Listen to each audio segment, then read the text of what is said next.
Welcome to Behind the Paranormal with Paul and Ben Eno. Does human history go further back than mainstream archaeology would have us believe? What happened during at least 1 million years of human prehistory that's empty of everything else? Why don't the intellectual powers that be want us to know? Hello, and welcome to the 972nd edition of Behind the Paranormal with Paul and Ben Eno, coming to you from WOON AM and FM radio in Woonsocket, Rhode Island, on the Paranormal Radio app from TalkStream Live, on YouTube and via TuneIn.com. I'm Ben, and that was Paul. And today we bring you a guest we haven't connected with in a very long time. Coming to us via Skype today for his first appearance on the show in 11 years is Michael Cremo, an international authority on human antiquity, appropriately known as the Forbidden Archaeologist. For over 27 years, he has been digging up documented, credible findings that mainstream archaeologists don't want us to know about. Discoveries in the fossil record that tell a completely different story from Darwinian evolution. Michael is a research associate of the Bhaktivedanta Institute, specializing in the history and philosophy of science. He is a member of the World Archaeological Congress and the European Association of Archaeologists, and is an expert on archaeological evidence for extreme human antiquity. He is the author or co-author of at least 5 books that I know of. His website, mcremo.com. So, Michael Cremo, welcome back to Behind the Paranormal. Good to be back. Good to be invited back. Oh, yeah, it's always a pleasure, and especially on such a fascinating topic. And I think... I don't know if I can speak for you, Dad. I think it is probably one of the most important things that we just don't discuss that often. No, I agree. Because, you need to know where you came from to know where you're going. Well, there aren't that many people who can discuss it. No, not at all. We have one of them with us. So. Exactly. So I guess we'll hop right into it, and let's just begin with some of the background on this whole subject. Is what we have been taught about human history wrong? Yes, a great deal of what we have been taught about human history is wrong, in the sense that we don't really truly understand how long we have been on this planet. And that's important. It's an important thing to understand because it has implications that go far beyond the stones and bones that archaeologists and other scientists normally look at. If we've been here, as I believe we have, since the very beginning of the history of life on Earth, that means we need new explanations for human origins. And I think those new explanations are going to involve principles other than strictly materialistic principles. It's going to involve things that fall into the realm of consciousness and what we call the paranormal. Okay, that was 25 words or less. Now, I still pick up your wonderful, ponderous book, Forbidden Archaeology, which I believe was the first and one of the first you co-authored. And can you it's been so long, can you fill in our listeners on some of the most significant discoveries that led you to the view that archaeologists, mainstream, just isn't doing the job? Well, I'll say first of all that I was inspired to do this research by my studies in the ancient Sanskrit writings of India, especially the Puranas, which are the Vedic histories. And they contain accounts of human civilizations, human populations that existed on Earth many millions of years ago. Modern scientists believe something quite different. They tell us something quite different, namely that humans like us first appeared on this planet less than 300,000 years ago.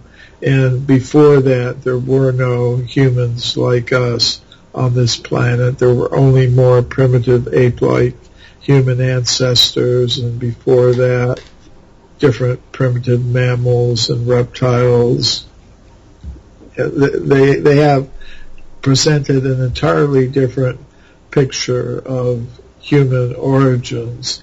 So I began to wonder, are these accounts found in this ancient wisdom tradition, and not only just the Indian tradition, but you can find it in many of the world's great wisdom traditions from ancient times, this idea that humans have been around since the very beginning of the history of life on Earth.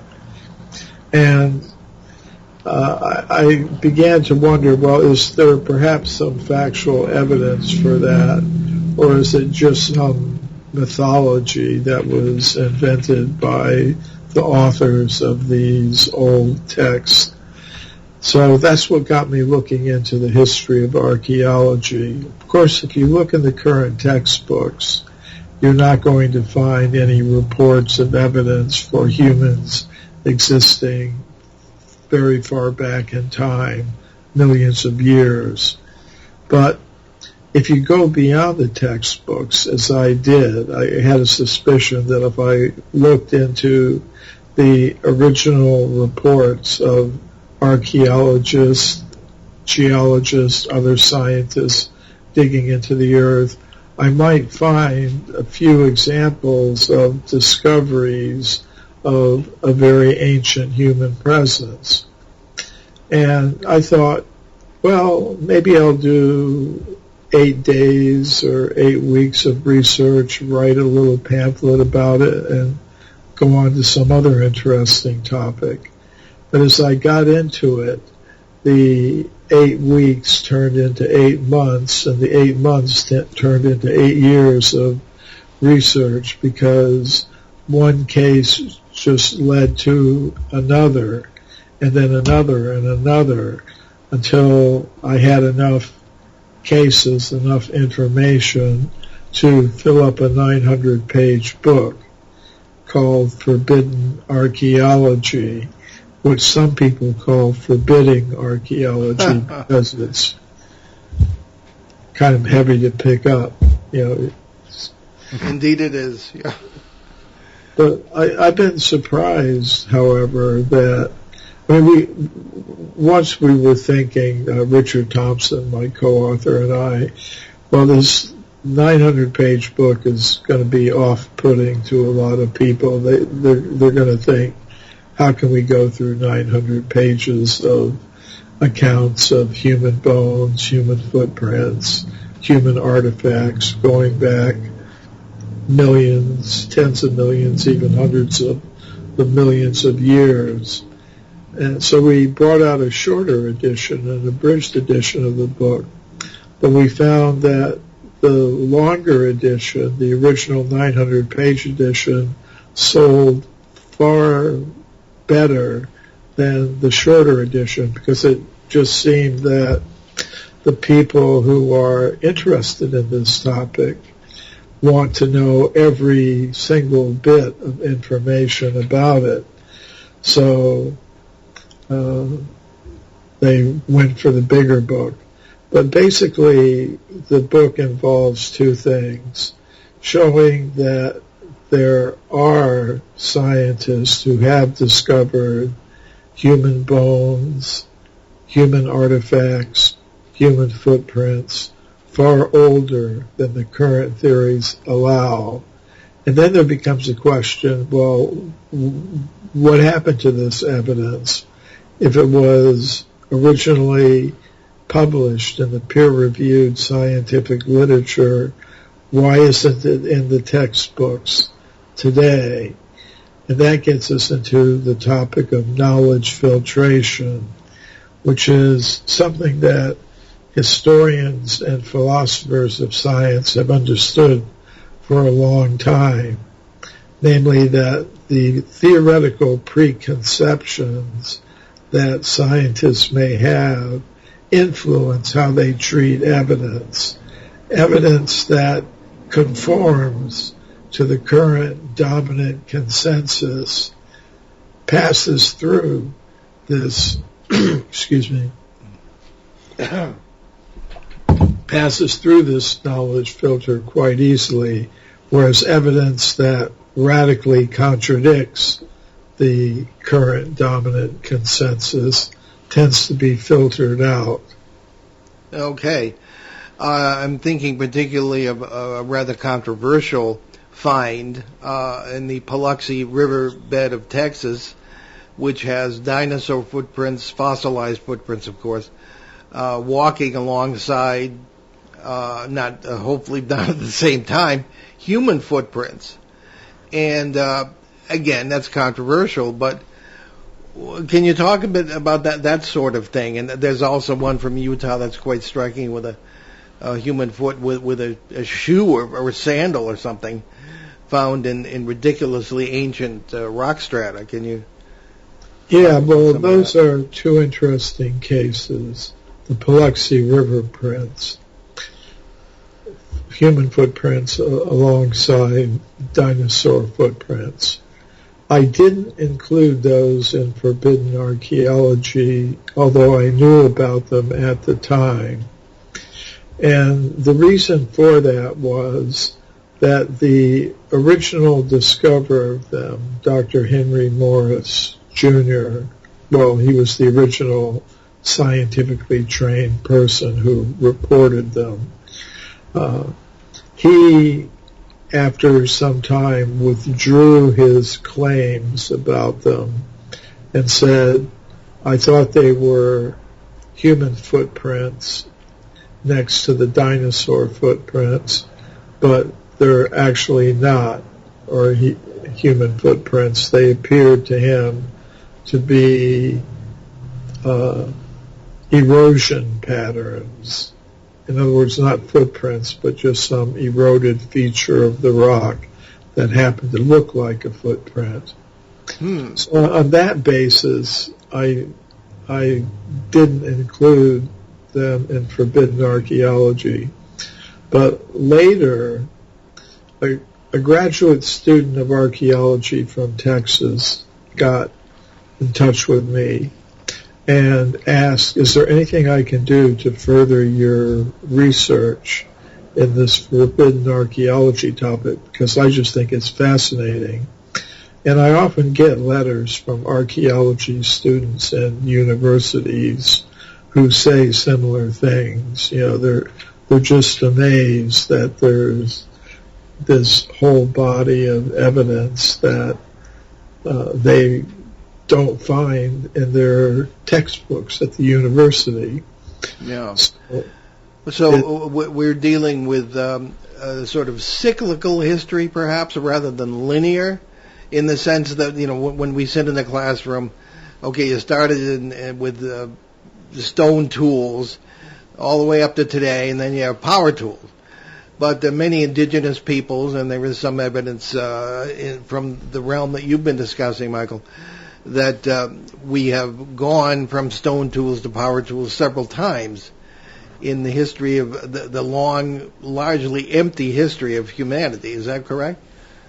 Yeah, this idea of cyclical time is something that the ancient Greeks and Romans accepted, the Egyptians, the civilizations in China and India and the Americas. You know, people talk about the Mayan calendar, which is a cyclical calendar with vast cycles of time during which humans are said to have existed. So, yes, we do have that kind of conception. And this means, in one sense, if you really follow out the implications of it, that there's not really a creation account, because according to this cyclical concept of time, the human form is manifested again and again and again and again in endless cycles. So it's never really created. It kind of always exists. It's just sometimes manifest and sometimes not. That is really interesting, and I want to take a quick step back to academia really quickly. We were discussing a little bit before the show our 19th century German friends who essentially threw a monkey wrench into everybody's worldview. And it's really important because I think how we view the world around us has changed a lot in a very short period of time. And it kind of, you can blame René Descartes if you'd like with the idea of dualism coming in and basically making everything kind of very black and white. But one of the things that I really think hindered the study of history were, well, two things. One, trying to turn history into a science, which even Aristotle said that you can't know the essence of events, right? But they tried really hard to do that and distill it into sort of a mathematical formula, A plus B equals C. But the other thing that really kind of shot us in the foot, so to speak, was basically saying that this phrase of all history is the story of class warfare. And all of it is seizing the means of production, and all of it is political. And it became the focus of history, even till today, arguably, that all of it is political, that it's like, that's all it is. But, arguably it's based on how we experience the world now. You hear people say statements that all of this is political, and it's which is probably not wrong, but I would argue that politics today is just another form of religion, in my opinion. But I digress. So really, from here, I think what I would like to get your opinion on is how has our view of history changed, and has that hindered how we view these archaeological finds?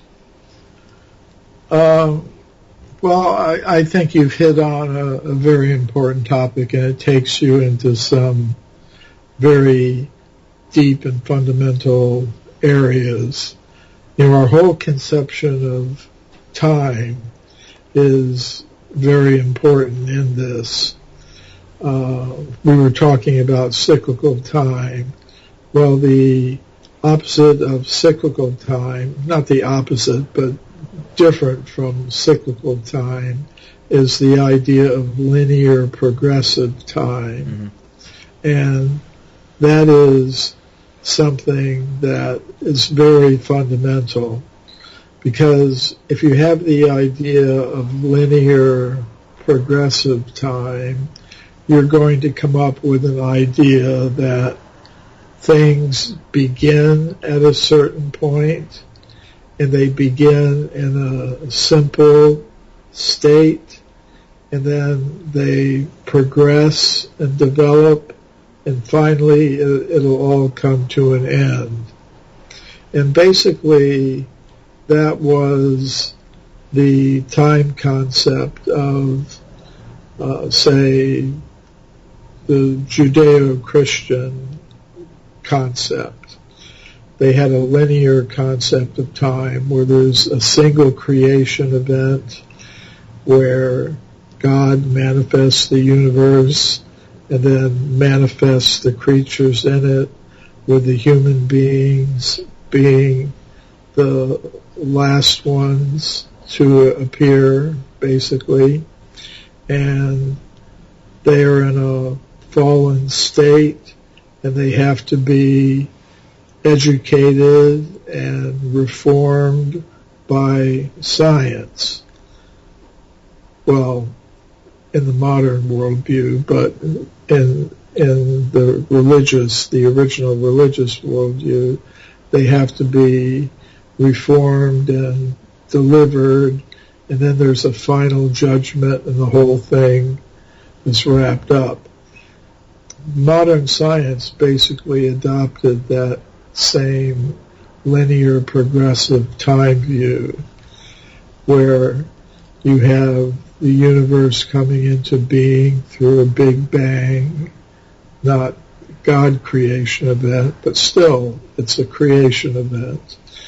And there's a linear progressive development of life forms, starting from the simple single-celled creatures developing into multicellular creatures, and then human beings finally, and they're in a distressed and fallen condition, and they have to be delivered by science and technology, and eventually the Big Bang universe will turn into the Big Crunch, and there'll be an end of the process. So, although you often hear about in the West, in the United States, a conflict between science and religion, basically they're operating with the same principles, this linear progressive sense of time, which is also necessary for the kinds of historical understanding that you were speaking about. Whereas a cyclical concept involves a different set of assumptions about time and our place in it. Okay. Can we take our break a little early because we got a ton of listener questions Sure. here? Okay. We'll take our break a little early. You're listening to Behind the Paranormal with Paul and Ben Eno on WOON, 1240 AM and 99.5 FM in New England's chilly Blackstone River Valley with our great and fascinating guest Michael Cremo today. We'll be right back, so stick with us. Christmas in New York. The Northern Rhode Island Council of the Arts is hosting a bus trip to New York City on Saturday, December 17th. We'll get you to New York, and the day is yours. See the sights, visit a museum, see a show, whatever you like, the day is yours. Tickets are $90, and the bus will leave from the St. Anne Arts and Cultural Center parking lot at 6:30 a.m. For more information or to reserve your seats, call Dominic at 401-447-0823. Local and live at 99.5 FM.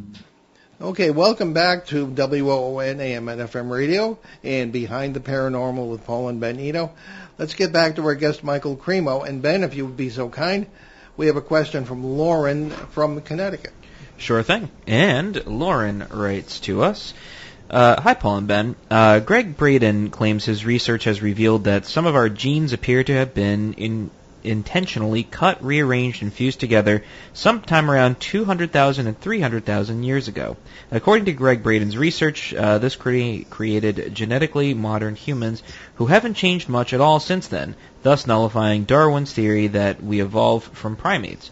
Has Michael found in his research any corroboration of this alleged willful gene manipulation? If so, does Michael have any thoughts on who might have done this? Yes, I do have some thoughts. There are many people beyond Greg Braden who accept this idea that basically evolution went on pretty much as modern science describes it, up to the point of maybe 200,000 or 300,000 years ago, at which time there was some intervention that by some intelligent being, whether you could call it gods or extraterrestrials, but whoever it was, they manipulated the human genome, and that's how we get humans like us. So the principle I accept. I would have a different picture of the timeline, however. I think the intervention, whatever it was, occurred far longer back in time than 200,000 or 300,000 years ago. I believe it occurred right in the very beginning, in the sense that the human form, including its genetic structure, was not a product of random evolution by mutations and things like that. it is intelligently designed and has always been like that. So I think, yes, there has been some intelligent intervention necessary to produce the human form, and not just the human form, but the forms of all species of life. If you try to go back to the very beginnings of the history of life on Earth according to modern science, and you just assume that the first living thing forms by a combination of chemicals in the Earth's early oceans or bodies of water, and somehow or other they developed this DNA replication system. How that happened is totally unexplained. So just to even have this DNA replication system in any organism, be it human or animal or fish or insect or plant, is unexplained by modern science, how that exactly arose. So I would say the basic principle, yes, that there had to be some intelligent intervention to produce the genome of us, of other kinds of living things, is a fact. If you go through a list, you search on the web, for example, for unsolved problems in biology, you'll find at the top of the list, in most cases, the origin of the DNA replication system.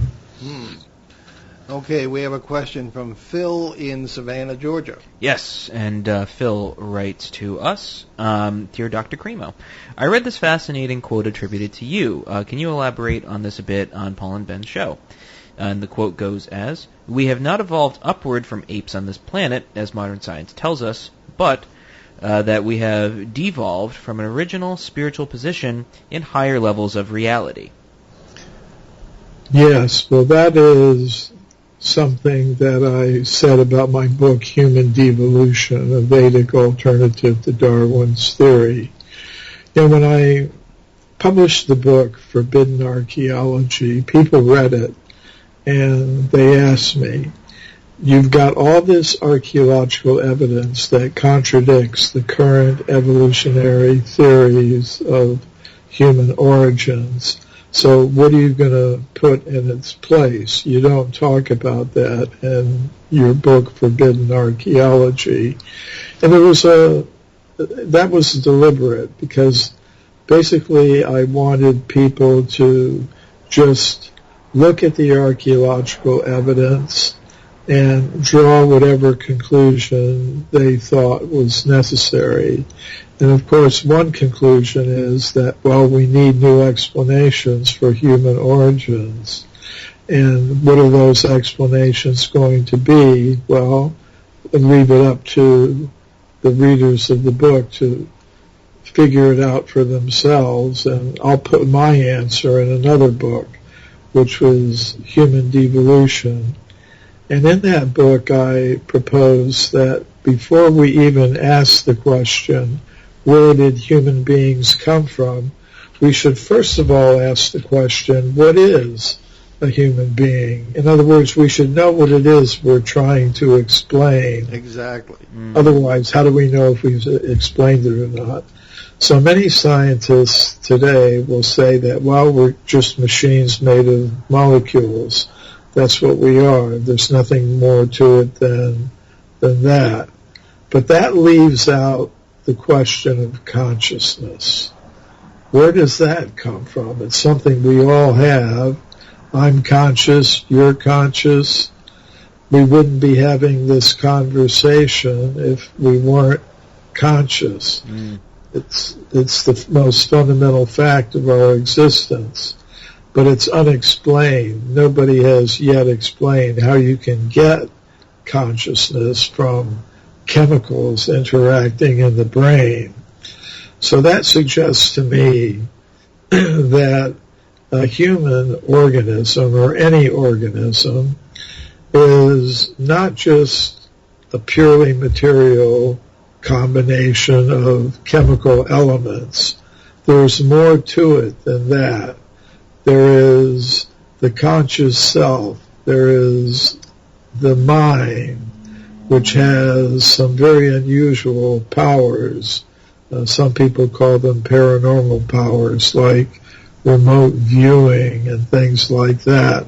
But then there's, beyond just the powers and abilities that the mind and the intelligence may display, there is the bare fact of consciousness, which we all experience.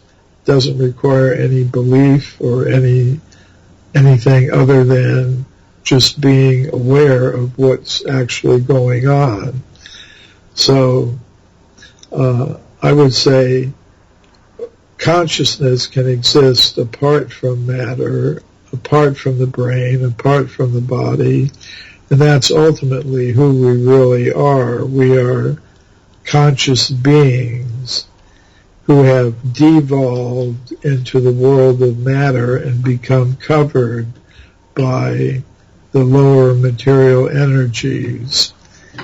And this is the opposite of what modern science says. They say matter is fundamental and consciousness somehow or other develops from matter. Whereas I'm saying consciousness is fundamental and matter develops from it. Very good quantum physics in the modern sense, I think. Well, before we get into another question, I wanted to take a moment, Michael, to talk about your books, your website, and where people can find out more and get the books. A good place to start is my website, mcremo.com, mcremo.com, and they can find information about my books there. And we have a special offer now that if anyone purchases a copy of my latest published work called My Science, My Religion, they will, if they purchase that book from my website, they'll have the opportunity, if they wish, to receive a free copy of Bhagavad Gita, which is one of the books from India that have inspired my research and work in different topics like archaeology, human origins, and cosmology. So that's a good place to start. They would also find there an interview link where they would have seen the announcement for this show, or there's another link where they could find out about upcoming speaking events and things like that. So mcremo.com is a good place to start. Okay. Now we have a question. It wouldn't be a show if we didn't have a question from Peter Shelley in Bogota, Colombia. Yes. And Peter writes to us. He's got two questions, so we'll start with the first one, because that is a very good place to start. And Peter writes, wouldn't pushing back the origins of modern man extremely have conflicts with the concept that planetary catastrophes wiped out the dinosaurs and giant mammals?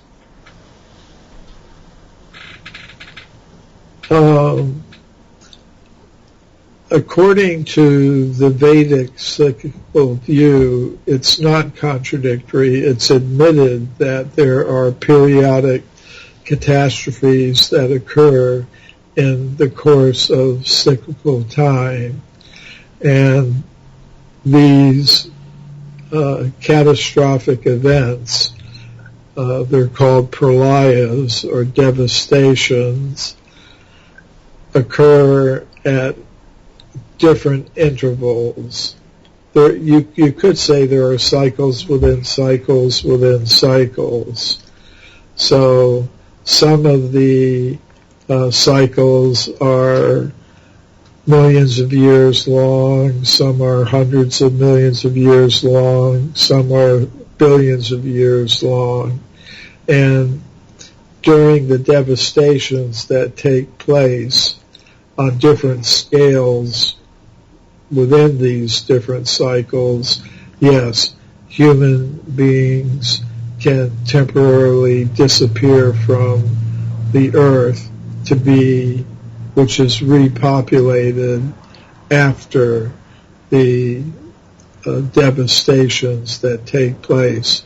Sort of like you could say, if you have your information from your devices in the cloud, so to speak, if your phone or computer or tablet is destroyed, you can get another one and download your information, your files and pictures and everything from the cloud, so that information about the generation of the human species is always there, you could say, in the cloud.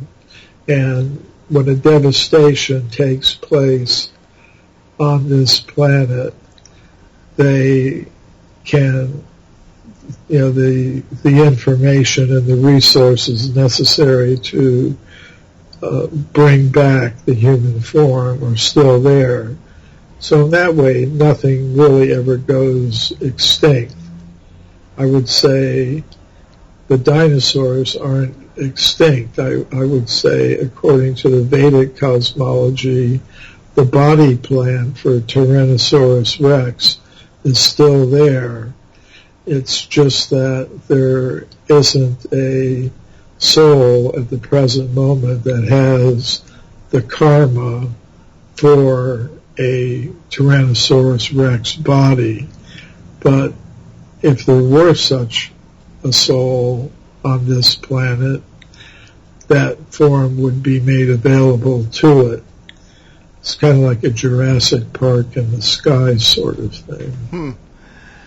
Have discoveries such as Göbekli Tepe, the ruins of a civilization we knew nothing about, that goes back at least 10,000 years in Turkey, not so long ago, has that helped your cause at all as far as getting mainstream science, which cannot deny the discovery, to have more open minds about what you've been saying? Yes, in some ways. Of course, that's dealing with one end of the time spectrum. I'm kind of mostly dealing with deep time, going back much further than modern science would allow.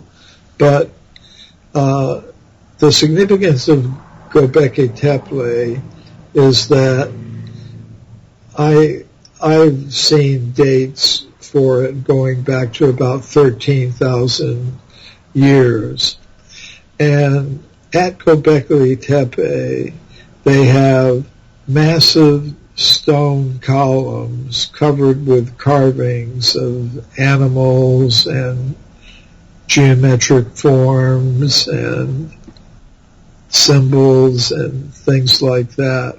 It's kind of like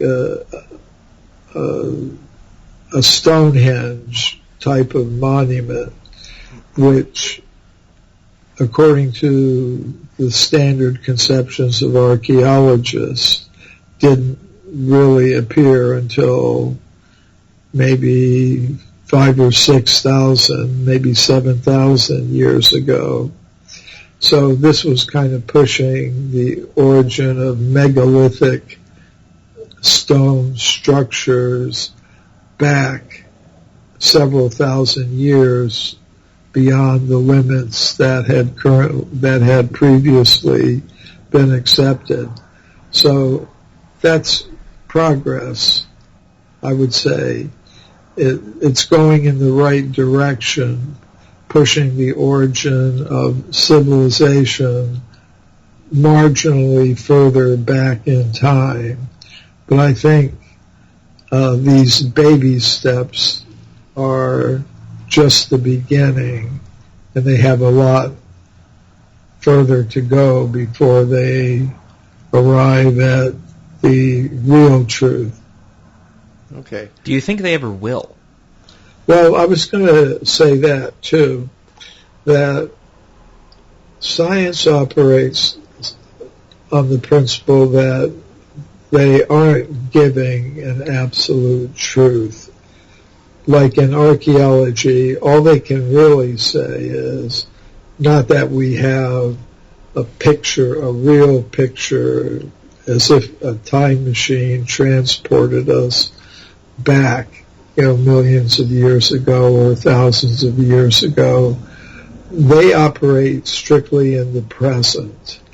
And from all they can really say is from the best discoveries that we've made, analyzed and evaluated by our best people that we have at this moment, using the best theoretical systems that we have, we can conclude that, Göbekli Tepe represents this or that. In light of future discoveries, it may all change. So if they're really honest about their methodology, they would and they do admit that they're not presenting a picture of the past as if they have some kind of time machine. It's just from the fragmentary remains that they encounter today, they analyze what happened. Okay. One of the issues, Michael, that has come up in our research is that if a human, as we know humans today, were to exist in, say, Permian times, way back, and even in times when the dinosaurs walked the earth, that the atmosphere at the time, judging from experiments, it would have been toxic to us. How would you respond to that? Well, I mean, that's a deep topic. There have been a lot of geological studies going on about the formation of the Earth's atmosphere, particularly its oxygen content. There are different kinds of formations that exist in the layers of the Earth that are taken by geologists as signs of oxidation, which means there has to be like iron deposits, for example, red earths and things like that. But again, if they or anyone who looks at these kinds of studies is really honest, they're going to admit that, well, we're making inferences about the past. We don't have direct access to the Earth in the Permian or earlier, going back even further. We don't have direct access and experience to that. All we can do is say, according to our best current understandings, according to the evidence that we've now accumulated, evaluated it according to our best theories, we conclude that this or that was the situation with the Earth's atmosphere. But it can't be honestly presented as absolute fact. Okay. Now, you recently produced another book. What is the next step for you? Where do you go from here in your research? Well, it's a long voyage, you go from, I go from stones and bones to consciousness and the paranormal to the origin of the universe, because that's where these things lead. They're all connected. So what I'm involved in now is cosmology. I'm involved with a project in India.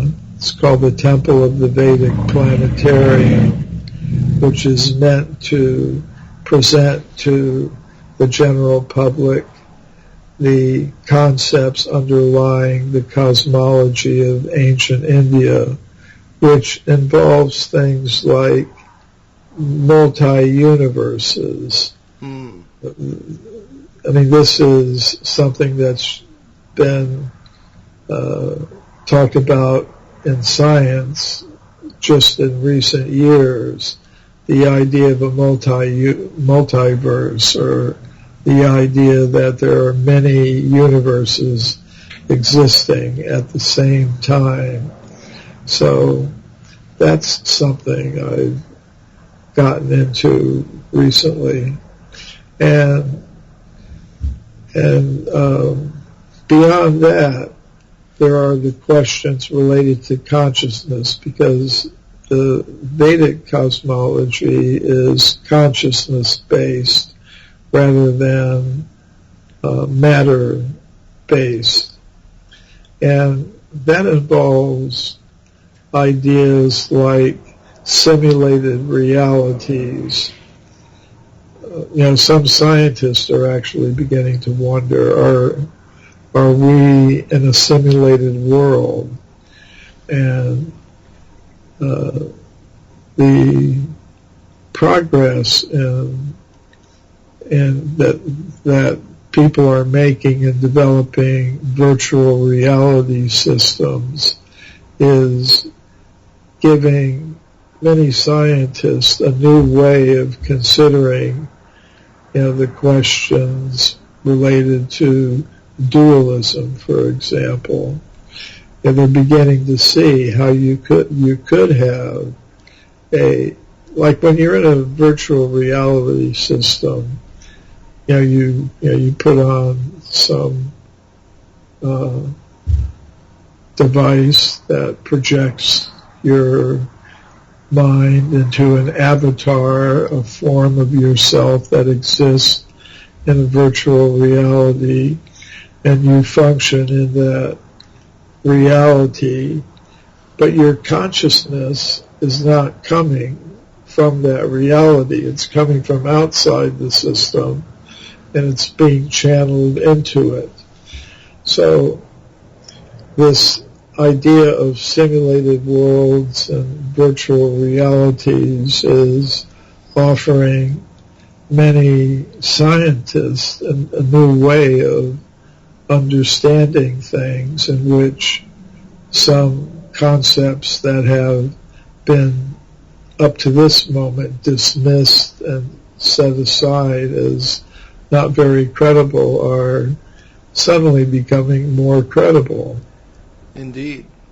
We've done shows on the holographic theory and mentioned it in one of our books, certainly, as something that parallels our own work in the paranormal, and we have, or high strangeness, perhaps a more acceptable term these days, that had to do with many of the things that I ran into that indicated the presence of parallel worlds or realities or universes, as you say.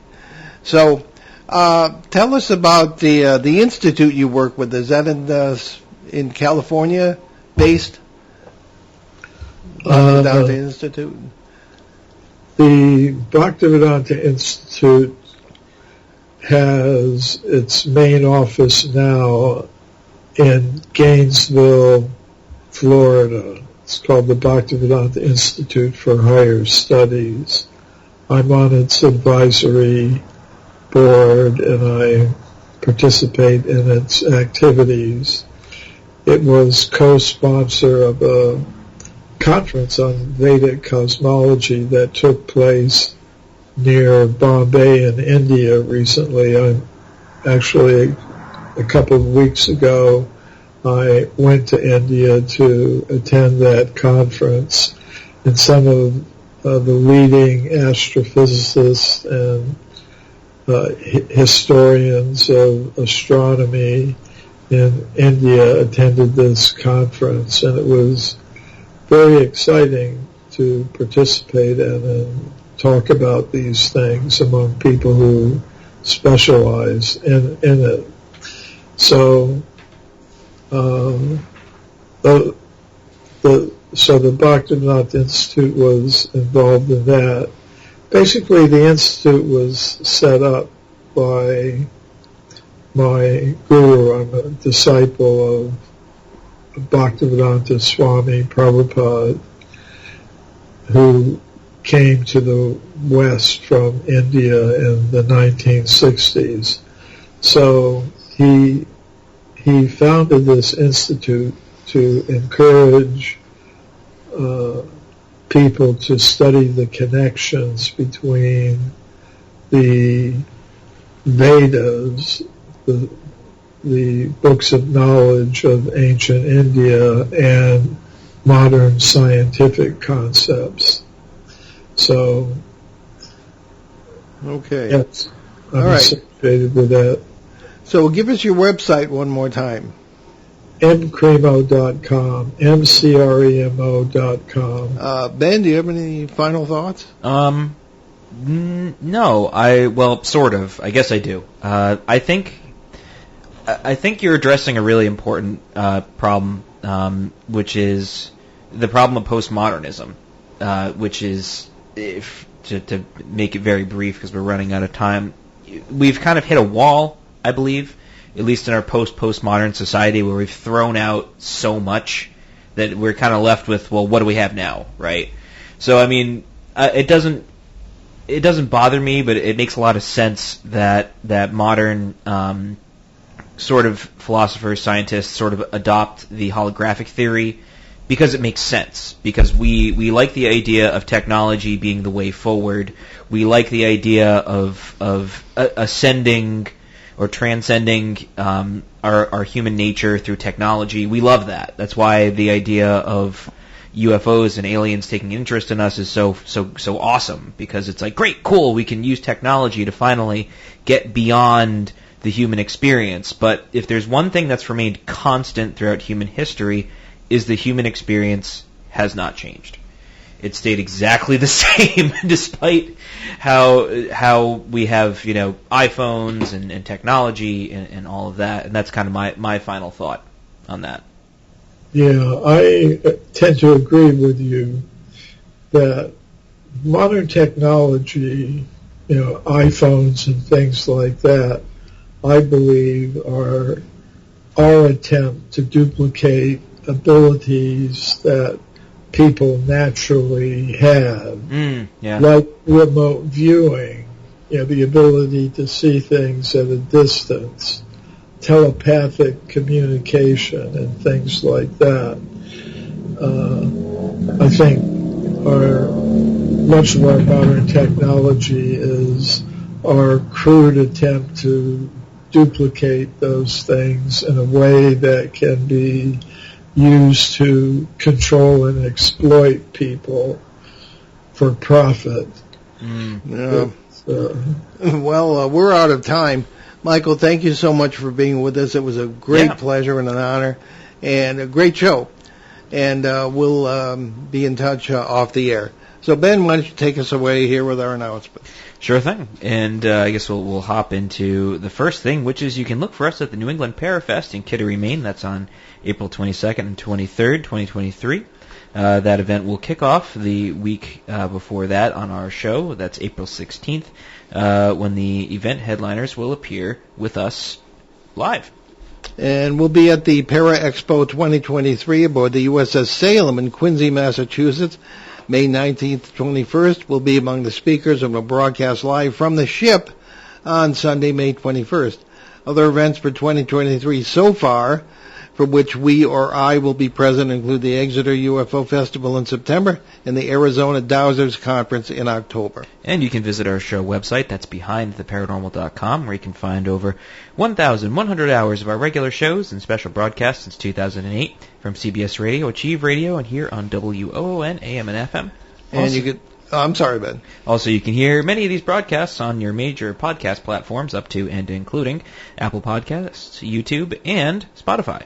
And you get our show app is free at behindtheparanormal.com, and you can pick up the recorded shows from there. So what do we have next week, Ben? Well, next weekend, that is November 27th, we'll welcome back British UFO researcher Gary Heseltine to cue us in on the latest when it comes to UFO disclosure. And we have a thought today from that old sweetheart Albert Einstein. Do not grow old, no matter how long you live. Never cease to stand like curious children before the great mystery into which we were born. And a very happy Thanksgiving to our American listeners this week. I'm Paul Eno. And I'm Ben Eno. And thanks for joining us on our great cosmic journey, and we shall see you next time on Behind the Paranormal. Return to this radio frequency 167 hours from now. Well, for another edition of Behind the Paranormal with Paul and Ben Eno.